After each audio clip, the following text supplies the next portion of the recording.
mar joka Molo, mosuru ahinya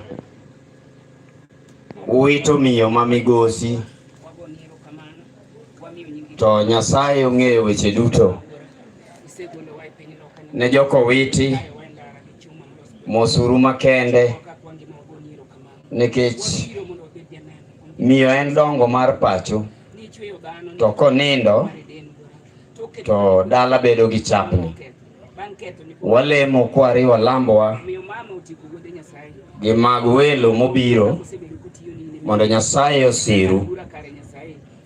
Ka ok kamano, aneno kako gelo onge. Kapok abiyo wuoda ni tadwa nung'e ni mama manonyuolo witi ne miyo manowaya, wuora emoluwe mar ariyo.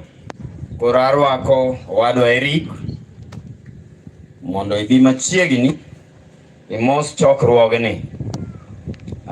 Kapok ichako wuoth kibiro, mae wuodwa dala, koro wuodwa maduong'. Morris, karibu. Erokamano baba.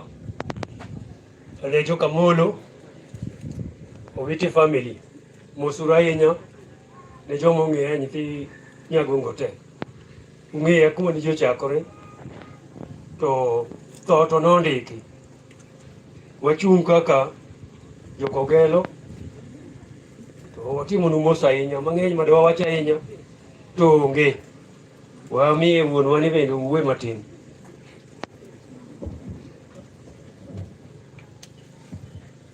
Amoso jirito nukwe uru, watimo mos ahinya kuom mosetimore dala ka, ma en kawayo an nyako. Okwe chokruok, anatikelo kwe mang'eny ne waya mosenindo. Onge mang'eny manyalo wacho. Osebedo siepna mang'eny chakre nang'eye. Osebedo siep oda. Mos mang'eny makelo. Erokamano. Amoso unukweu. Anyinge iluongo ni Rita Achieng', Anyar Kogelo. Man chi Budwaya, mosuru jokodera.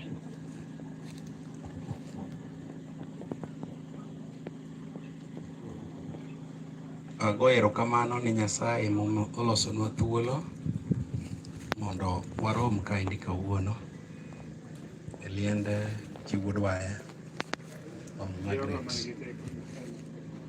Dalawa nyinge nyocha ok wang'e ni Nyagongo kata min Anyango. Koro Nyagongo osebedo kido maber mar wat gi jodalawa.